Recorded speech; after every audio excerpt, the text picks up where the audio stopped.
Hello everyone, my name is Calvin Cherry and I have written a prequel to Bram Stoker's masterpiece Dracula called Stoker, Evolution of a Vampire. So I've done several video blogs so far and all of these have basically been like an introduction to my novel. So here for the next several weeks I want to discuss the methodology that I used in writing my novel. Over the past year and a half doing book signings, I've gotten a lot of questions about the process. So for today's video blog, I'm going to be discussing research. And as I had mentioned, I spent, before even writing anything, I spent about 2 decades heavily in research. And during that time, I've read over 100 books, from books on Bram Stoker, Dracula, literary analysis, vampire folklore, and whatnot. And what I've done is kind of narrow that list down to 6 books. And the reason why I want to discuss these 6 books is because they have they have an important part in the writing of Dracula. So I'm going to take these in chronological order, and the first one is The Vampire by John Polidori. And this book is interesting because it was written in 1819, so it's the oldest of these 6. John Polidori was an English physician, and this novel is considered the first modern-day vampire tale, and it's unique in the sense that it was conceived the same night that Mary Shelley conceived Frankenstein. And the reason why that is because John Polidori was on vacation with Mary Shelley, her husband Percy, and John Polidori was an English physician, and he was actually traveling with Lord Byron. And Lord Byron that night, in their quest to come up with the most scariest plot for a novel, of course Mary Shelley came up with Frankenstein, but Lord Byron came up with the vampire. And John Polidori actually took the little bit that he actually wrote and turned it into a short story. So if you're interested in reading it, you may find online that it is referenced as Lord Byron being the author, but I think most of the modern sites refer to John Polidori as the rightful author. So the second novel is an account of the principalities of Wallachia and Moldavia by William Wilkinson. And this was written in 1820, and the author is actually, or was, a British consul or diplomat. So this particular novel has a very important historical factor, because it is where Bram Stoker actually got the name Dracula from. So his novel was initially called The Undead, and at the very last minute he had changed it to Dracula. And just a few pages into this novel or book, it reads more like an encyclopedia, but there is a footnote where it references Dracula, as the name Dracula means the devil.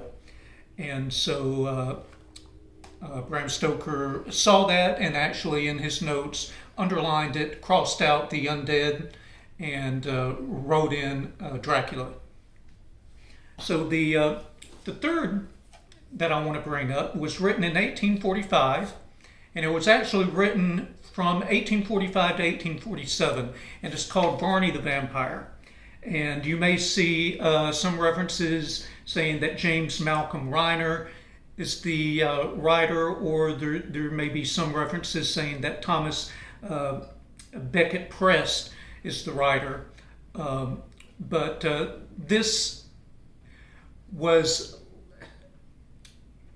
kind of a back in the day there was cheap pamphlets that became known as penny dreadfuls, and so over the course of several years, Varney the Vampire became the highlight of these pamphlets, and probably these illustrations, and I'm just going to hold up the front of it.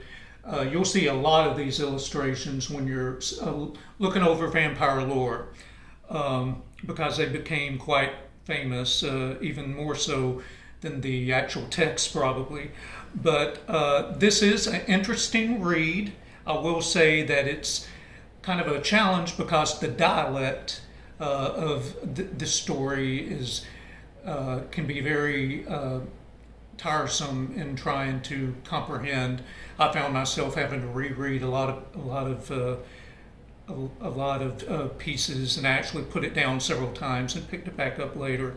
And I understand a lot of people kind of struggle with that same issue, but if you can get past the dialect, it's worthy of reading, and certainly a story that Bram Stoker was familiar with. The fourth in this series was written in 1865 by a guy named Sabine Baron Gould, and this guy was actually a parson and actually an archaeologist and folklorist as well. And this book is called The Book of Werewolves, being an account of a terrible superstition. And this is actually one of Bram Stoker's references as he was doing his own notes on Dracula, used this. And there is a strong connection between vampires and werewolf folklore. So this was very fun to read, and a lot of actual accounts of werewolves and stories surrounding the people that witnessed them or turned into them or was being charged for being a werewolf. So the fifth one is, this was published in 1872, and it's Carmilla. And this was written by a guy from Dublin, Ireland, by the name of J. Sheridan Le Fanu. And this is in particular interest because, as you may know, Bram Stoker was also Irish, and he was born right outside of Dublin and actually worked with Dublin for many years before moving to London. And so these two authors knew one another, and in fact some biographers have said were pretty good friends. But this story is about a female vampire who was seducing a lady, and it's been turned into several movie adaptations over the years. But it's a great read and very short. So the sixth was published in 1885, and this is called The Land Beyond the Forest. And if you wonder where the title comes from, Transylvania actually translate into The Land Beyond the Forest. And this was written by a lady named Emily Gerald, and she actually was married to a man who was in the military and happened to be stationed in Transylvania for a while. And so she traveled there with him, and being an author, she spent a good part of her day just going around the villages interviewing people. And over her time there, she collected all these notes and actually turned it into an essay, which eventually developed into this book. And what's fascinating about this is because there are parts, as you may be aware, Bram Stoker never traveled to Transylvania, but in reading his descriptions of the land, you would think that he actually lived there. So a lot of the descriptions came from Emily Gerard's account, and so that's a big. This was a big reference material for Bram Stoker.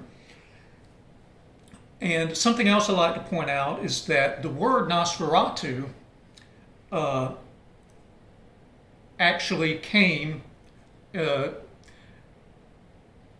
there's a scene where Professor Van Helsing uses the word Nosferatu in describing what Lucy Westenra became. And so that word Bram Stoker actually got from Emily Gerald, who actually, depending on whose account you follow, there is a Greek word called Nosphoros, which in Greek means plague carrier, but there's also a Romanian word that means not to suffer, and it's nosferent. So depending on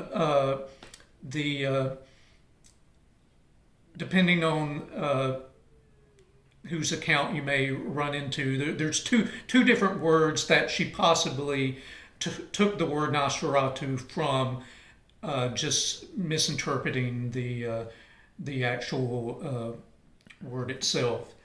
So the last thing that I want to bring up is my approach in taking all these notes, and very similar to what Bram Stoker did. As I read, I kept handwritten notes in this notebook itself, and I started out by writing them down, just like Bram Stoker did, and eventually it just kept growing and growing, so I ended up typing them out. But eventually that got a little too cumbersome, so then I started a spreadsheet and started listing them by category. And as I would come across things that I thought that I might want to at some point reference in my own novel, I would go back to those and find their place and mark them off as I actually used them. So that's kind of the approach that I took, and it worked for me very, very well. And so I hope you enjoyed this and can take away something from it. If you like what you heard and you think that my book would be something you would be interested in, again, the name of it is Stoker, Evolution of a Vampire, and it is available at all online book retail stores. And if you go to a brick and mortar store and they don't have it, they will certainly order it for you. And if you're interested in a signed copy, private message me and I'll be more than happy to hook you up there. And as my friend Benny Green says, if you don't like it, then buy 2 copies and send it to people that you don't like.